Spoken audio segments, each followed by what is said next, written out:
మంగళవారం మంచిది కాదు అని ఒక కుక్కని కన్విన్స్ చేయలేం. శ్రావణ శుక్రవారం రోజు స్నానం చేస్తే స్వర్గానికి వెళ్తావు అని ఒక కోతికి నచ్చ చెప్పలేం. ప్రపంచంలో ఏ జంతువు ఫిక్షనల్ స్టోరీస్ నమ్మవు, నిజాన్ని నమ్ముతాయి.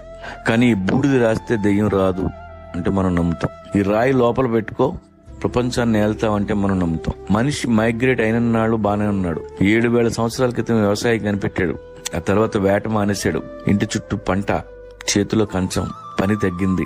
అక్కడి నుంచే అన్ని దరిద్రాలు చుట్టుకున్నాయి. తర్వాత దేవుడు పుట్టాడు, మతం పుట్టింది, బిలీఫ్ సిస్టమ్స్ తయారయ్యాయి. వాటి మధ్య పెరిగాం. క్వశ్చన్ చేసే ధైర్యం లేదు.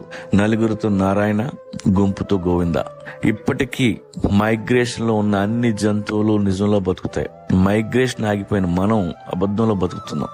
ఫ్రీగా ప్లేట్లోకి అన్నం వచ్చిన రోజులు ఇలాగే ఉంటాం.